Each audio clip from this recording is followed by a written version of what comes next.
అటు RCB versus LSG match అయితే అయిపోయింది. మరి టఫ్ గేమ్ అని చెప్పాలి ఎల్ఎస్‌జీకి. మరి అటు టాస్ కాడ్నుంచి ఇటు ఆర్‌సీబీ లాస్ట్ వరకు ఆర్‌సీబీ టాప్ అయింది. మరి ఆ బౌలింగ్ పర్ఫార్మెన్స్ అయితే వేరే లెవెల్ ఉంది వాళ్ళది. మరి ఇటు టాస్ గెలిచి కూడా కొంచెం అడ్వాంటేజ్ అనిపించింది ఆర్‌సీబీకి.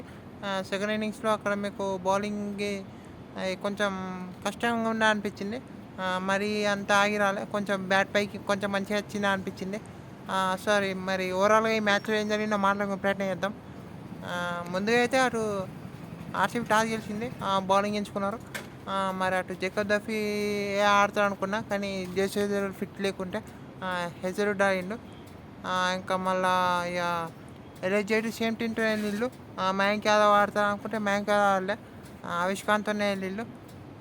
సో ఇక మరి మీకు ఫస్ట్ 4 ఓవర్లు చూస్తే మంచిగానే మరీ అంత అగ్రెసివ్ ఆడలేకపోయినా మంచి స్టార్ట్ లెక్కనే వచ్చింది వాళ్ళకు.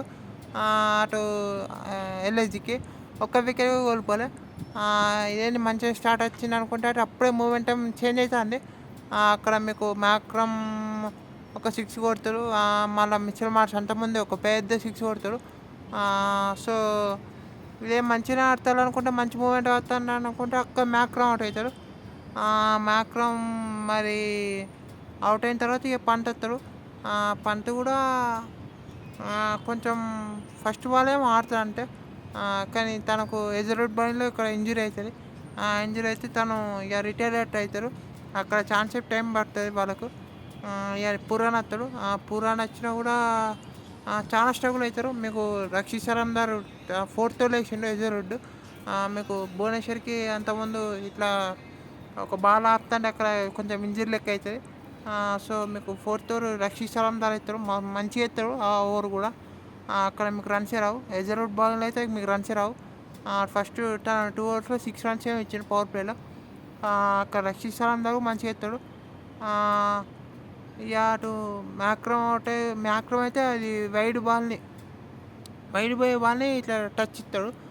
టచ్ ఇస్తే అక్కడ ఎడ్జ్ తీసుకుంటే మీకు క్యాచ్.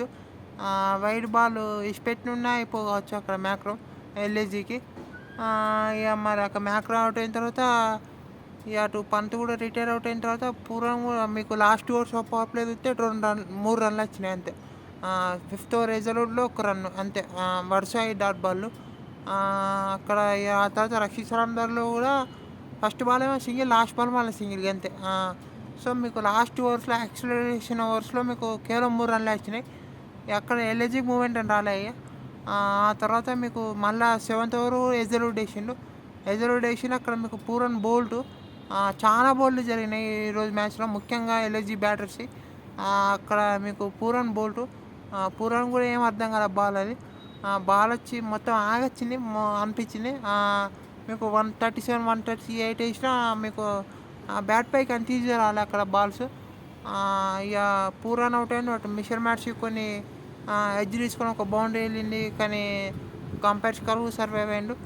మరి మిచెల్ మార్ష్ ఆడతాడు అనుకుంటే మిచెల్ మార్ష్ కూడా కృణాల్ పాండ్యా యాంగిల్ చేంజ్ చేసిండు. అటు ఇసిరి కొట్టే ప్రయత్నం చేసిండు. అక్కడ ఇన్సైడ్ ఎడ్జ్ తీసుకున్న బోల్ట్. కానీ అక్కడ ఆయుష్ బదల్ బాగా ఆడిందని చెప్పాలి. కృణాల్ పాండ్యా అని అక్కడ ఉన్నంతసేపు బాగా ఆడింది అనిపించింది స్పిన్నర్స్ని కూడా. ఆయుష్ బదల్ని కొన్ని డాట్ బాల్స్ అయినా తను మంచిగా ఆడింది అనిపించింది ఆయుష్ బదల్ని. కానీ అటు అబ్దుల్ సమాద్కి మళ్ళా టీకే అవుట్. అబ్దుల్ సమాద్ మరి తనకి ఛాన్స్ ఇస్తారా ఇంకా అంటే చూడాలి మరి ఎల్ఎస్‌జీ వాళ్ళు ఏం చేస్తారు వాళ్ళు. సో అక్కడ కృణాల్ పాండ్యా మీకు 2 వికెట్లు ఇచ్చిండు. రక్షిత్ సరందార్ అయితే వేరే లెవెల్ పర్ఫామ్ చేసిండు. ఇంకా మీకు సురేష్ శర్మ కూడా మంచి బౌలింగ్ చేసిండు అక్కడ మిడిల్ ఓవర్లో. ముకుల్ చౌదరి వచ్చి కొన్ని స్వీప్లు ఆడబోయిండు, అన్ని షాట్లు ఆడబోయిండు, కానీ ముకుల్ చౌదరి బాగా ఆడిండు. ఇక లాస్ట్లో మీకు తను కూడా అవుట్ అయ్యిండు. మీకు ఇక 146కి ఆల్ అవుట్ అయింది అనుకుంటా. లాస్ట్లో యార్కర్లు రక్షిత్ సరందార్ అయితే వేరే. లాస్ట్లో భువనేశ్వర్ హెజల్వుడ్ వాళ్ళిద్దరు వేరే వేసిళ్ళు. లాస్ట్ 4 ఓవర్స్లో 5 ఓవర్స్లో మీరు రన్స్ రాలే. కానీ అక్కడ మీకు పంటు అక్కడ 5th వికెట్ పడ్డాకనే ఇప్పుడు వచ్చిండు. అక్కడ మీకు రిటైర్ అవుట్ అయ్యి, కానీ ఆ క్యాచ్ అయితే వేరే లెవెల్ క్యాచ్ అని చెప్పాలి. భువనేశ్వర్ బౌలింగ్లో ఫిలిప్ సాల్ట్ క్యాచ్ పట్టకుండా ఉంటే ఇంకో 15 రన్స్ ఈజీగా వచ్చేటి. ఇంకా ఎక్కువనే వచ్చేటివి కావచ్చు. 20 రన్స్ షార్ట్ అనుకోవాలి క్యాచ్ పట్టకుండా ఉంటే.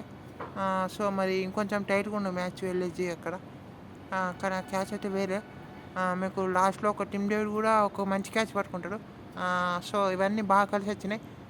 మధ్యలో మీకు కొన్ని మిస్ఫీల్డ్ ఎక్కడ అనిపించినా అక్కడ ఆర్సీబీ నుంచి ఎక్కువ మిస్ఫీల్డ్ చూడలే. కానీ ఎల్ఎస్జి నుంచి అయితే అన్ని మిస్ఫీల్డ్లే ఆల్మోస్ట్. సో 146 టార్గెట్ ఉండే. కానీ మీకు అక్కడ మీకు ఒక్క ఎల్ఐజీ బ్యాటర్లో ఒక్కరు కూడా స్టెప్ అవుట్ కావాలి. ఒక్కళ్ళు కూడా ఒక్క మిచెల్ మార్ష్, ఒక్క Bhuvneshwar second over first ball ఏమో స్టెప్ అవుట్ అయిన అంతే. ఒక్కరు కూడా స్టెప్ అవుట్ కాలే అక్కడ. మరి అంత మంచి మీకు ఎక్స్ట్రా బౌన్స్ ఉంది. ఎజల్వుడ్ బౌలింగ్లో ఎక్స్ట్రా బౌన్స్ ఉంది. మరి తన లైన్ చేంజ్ చేయాలంటే ఒక్కరు స్టెప్ అవుట్ కాలే. అటు భువనేశ్వర్ కూడా అటు స్లోవర్ వన్స్ ఎత్తాలి ఇద్దరు, రక్షిత్ శర్మ ఇటు వీళ్ళు భువనేశ్వర్. మరి ఒక్కరు స్టెప్ అవుట్ అయ్యి మరి స్లో బౌలింగ్ ప్లాన్ చేంజ్ చేద్దామని ఒక్కరు కూడా స్టెప్ అవుట్ కావాలి అక్కడ. సో ఎల్ఐజీ అయితే 146కే అవుట్ అయింది. 146కే చేసింది అంతే. 147 టార్గెట్. మీకు ఫస్ట్ ఓవర్లో ఒక రన్అట్ మిస్ అయింది. అది అయితే మంచిగా డైరెక్ట్ త్రో అయితే అవుట్ అవు. ఇక అక్కడ సాల్ట్ మళ్ళీ చెప్పిన అవుట్ అయినా అటు ప్రిన్స్ యాదవ్కి మంచి బాల్ అది. మంచిగా బోల్ట్ అయిండు సాల్ట్ అవుట్ అయిన. పడికల్ కూడా మరి తన అగ్రెసివ్ ఆడతాడు జనరల్గా ఈ సీజన్లో అన్ని మ్యాచ్లు. కానీ ఇక్కడ పవర్ ప్లేలో మీకు కోహ్లీ మంచి స్టార్ట్ ఇచ్చిందని చెప్పాలి. మీకు పవర్ ప్లేలో కోహ్లీ బాల్స్ చూస్తే 20 రన్స్ చేసినాయి 40. సో తన అగ్రెసివ్ అయిండు. సో కోహ్లీ మంచి అగ్రెసివ్ అయిండు. డిగ్రీ షాటింగ్ ఒక 6 కొట్టిండు. షమీని కూడా తన సెకండ్ ఓవర్లో కొన్ని బౌండరీలు కొట్టిండు. సో మీకు ఆ ప్రెజర్ అనేది లేదు ఇక. మీకు అంత మంచి స్టార్ట్ వచ్చింది, అంత మంచి ఆడినాక కోహ్లీ అక్కడ పవర్ ప్లేలో మీకు ఫస్ట్ 6 ఓవర్లలో 60 ఆర్సీబీ. ఇటు ఎల్ఐజీ చూస్తే ఫస్ట్ 6 ఓవర్లో 35. ఇక 25 రన్లు అక్కడే డిఫరెన్స్ ఉన్నాయి. సో ఇక్కడ ఇక మళ్ళా ఆ తర్వాత మీకు కోహ్లీ పత్రిదార్ వచ్చిండు. పడికల్ అవుట్ అయ్యిండు ఆవిష్కం బాయిలో.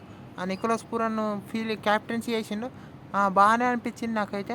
కానీ ఒక జార్జిల్ ఇండియాకి ఇంకొక 2 ఓవర్లు ఉంటే ఇంత బాగున్నా అనిపించింది. కానీ ఓవరాల్ క్యాప్టెన్సీ అయితే బాగుంది నికోలస్ పూరన్ది నాకు ఈ మ్యాచ్లో అయితే.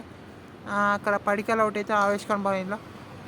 అక్కడ మళ్ళా పడికల్ అవుట్ అయితే పత్రిదార్ అయితే మళ్ళా తను ఇక ఎల్ఎస్జికి ఏమన్నా అప్పుడు చిన్న మూమెంటం లెక్క ఇస్తారా అనుకుంటే అది కూడా ఇవ్వాలి. షమి అత్తడు ఒక బాల్ ఫుల్ అంటే 36, మళ్ళీ ఒక బౌన్సర్ 36. ఇక అక్కడ మీకు ఇక అక్కడనే మీ మ్యాచ్ ఇంకా ఇక ఆర్సీబీకి ఇంకా కన్ఫర్మ్ అయింది. అటు విరాట్ కోహ్లీ అవుట్ అయినా 49 మీద. ఇక ఆర్సీబీకి అయిపోయింది ఆడనే ఆల్మోస్ట్ గేమ్. ఆడనే గెలిచేసి వాళ్ళు. జితేష్ శర్మ కూడా మంచిగా కాన్ఫిడెన్స్ తెచ్చుకుంటారు, మంచి షాట్ ఆడతాడు. తను అవుట్ అయినా అటు షెఫర్డ్ కూడా మాకు మంచి 6 కొడతాడు. సో టిమ్ డేవిడ్ కూడా మంచిగా ఆడతాడు. సో వాళ్ళిద్దరు ఫినిష్ చేస్తారు ఇక టిమ్ డేవిడ్, మరి షెఫర్డ్. సో అటు మిస్ఫీల్డ్ ఘోరంగా అయినాయి. అక్కడ మీకు ఇంకా క్యాచ్ అయితే అబ్దుల్ సమద్ మంచిగా సేవ్ చేస్తారు. అటు మ్యాక్రమ్కి కొంచెం దూరంగా వెళ్తే అది కూడా మిస్. ఇంకా చాలా మిస్ఫీల్డ్ అయినా వెళ్ళేసి. ఆర్సీబీ అయితే ఫుల్ హ్యాపీ ఉంటారు. అటు కృణాల్ పాండ్యా బౌలింగ్, అటు రక్షిత్ శర్మ మంచిగా మరి బాగా ఇంప్రెస్ చేస్తాడు ఆర్సీబీ టీంలో. మరి తను అంతకుముందు డీసీకు బాగానే వేసిండు. కానీ ఇప్పుడు ఈ సీజన్ మంచిగా ఎత్తాడు. సో హ్యాపీ ఉంటారు ఆర్సీబీ వాళ్ళు. ఇంకా మరి అటు కోహ్లీ కూడా మంచిగా అగ్రెసివ్గా ఆడిండు ఈ మ్యాచ్లో. అటు పత్రిదార్ అయితే మరి పత్రిదారు ఇట్లా ఆడితే మాత్రం ఆర్సీబీ చాలా హ్యాపీ ఉంటారు. ఇంకా వాళ్ళు ఇట్లా ఆడితే ఆర్సీబీ మళ్ళీ స్పిన్నర్ని మన మధ్యలో రేసుకొచ్చుడు కష్టం ఆపోనెంట్స్ పత్రిదార్ ఇట్లా ఆడితే. సో మళ్ళీ అక్కడ ఇంకా చాలా ఇబ్బంది ఉంటాయి ఆపోనెంట్స్కి. మళ్ళీ ఇంకా డెత్తులు అటు టిమ్ డేవిడ్, మరి షెఫర్డ్ ఉన్నారు. ఇంకా కృణాల్ పాండ్యా కూడా అంటే ఆడచ్చు బ్యాటింగ్లో. సో అక్కడ ఆర్సీబీ అయితే మంచిగా స్ట్రాంగ్ ఉన్నది. ఇటు ఎల్ఎస్జీ అయితే వాళ్ళు ఇక మరి వాళ్ళ టాప్ ఆర్డర్ మీద గంత డిపెండ్ అయ్యారు. అటు షమీకి హాఫ్ డే ఉంటే వాళ్ళ కష్టం. ఇక షమీ ప్రిన్స్ యాదవ్ బాగా బౌలింగ్ చేసిండని చెప్పాలి. అక్కడ ప్రిన్స్ యాదవ్ మంచిగా 3 వికెట్లు 4 వికెట్లు 3 వికెట్లు ఇచ్చిండు అనుకుంటా. మరి జార్జ్ లిండెన్ బాగా యూటిలైజ్ చేసుకోవాలి. మరి ఇంకా మరి అటు పూరాన్ని ఫామ్ ఎక్స్పెక్ట్ చేస్తారు. మా టాప్ ఆర్డర్ ఎప్పుడు క్లిక్ అవుతుందో అని చూస్తారు వాళ్ళు. ఇంకా మళ్ళా అటు వాళ్ళకు మ్యాక్రోని బౌలింగ్లో నమ్మాలి. మరి అబ్దుల్ సమద్కి ఇంకా ఛాయిస్లు ఇస్తారా చూడాలి మరి. సో మళ్ళీ వాళ్ళ ఫీల్డింగ్ కూడా చూసుకోవాలి. ఆవేష్ ఖాన్ కూడా ఈ మ్యాచ్లో బాగా బౌలింగ్ చేసాను ఆవేష్ ఖాన్. సో ఓవరాల్ అయితే మంచి విజయం ఆర్సీబీకి. ఆ బౌలింగ్ అయితే వేరే లెవెల్ ఉన్న వాళ్ళకి. సో చూద్దాం మరి ఏమవుతుందో వీళ్ళు నెక్స్ట్ మ్యాచ్ ఎట్లా ఆడతారని. ఆ బౌలింగ్ అయితే బాగుంది ఆర్సీబీకి. జయశేఖర్ మరి last 2 overs of power play, ఇంకా మళ్ళీ అటు డెత్లో కానీ ఎక్కడ కూడా ఆర్సీబీ బౌలింగ్ అయితే వాళ్ళకు ఎక్కడ ఇట్లా డౌన్ లెక్క అనిపించలే.